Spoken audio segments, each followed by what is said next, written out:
ఏంటయ్యా ఇది? మిమ్మల్నే నా పేరు తలుచుకొనగాని ఏ పని మొదలుపెట్టరు, కాని నన్నే అవమానిస్తున్నారే. అందరూ కలిసి చేసుకునే పండుగని చివరకు తిట్టుకునే దండగలా చేశారే.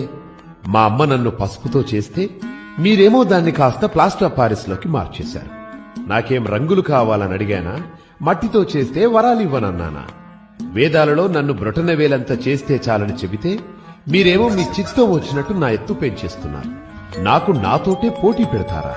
అన్నా, ఒక్క అడుగుతో మొదలై 60 అడుగులకు చేర్చేశారు. ఒకరిని చూసి ఒకరలా నా ఎత్తు పెంచేస్తుంటే దాన్ని భక్తనుకోవాలా లేక వేలం వెర్రనుకోవాలా? ఎత్తు ఎంతన్నది కాదయ్యా, భక్తి ఎంతన్నది ముఖ్యం.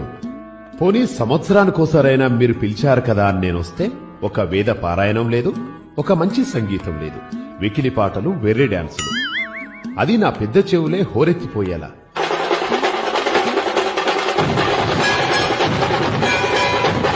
పాపం నా మూషికడు ఆ పాటల హోరికి పారిపోతున్నాడు కూడా. ఇక చుట్టుపక్కల జనాలైతే రోజు అష్టోత్తరం సంగతి ఎలా ఉన్నా మీ గోలకి తిట్టదండకం చదువుతున్నారు. అవును, నాకు లడ్డూలు ఇష్టమని ఎవరయ్యా చెప్పారు? నేను ఉండ్రాళ్ళకి బ్రాండ్ అంబాసిడర్ని కదా. మరి ఆ లడ్డూలేంటి, వాటి సైజులేంటి, పైగా ఆ వేలం పాటలేంటి? అసలు నా కథ, నా రూపమే కాదు, నా ప్రసాదం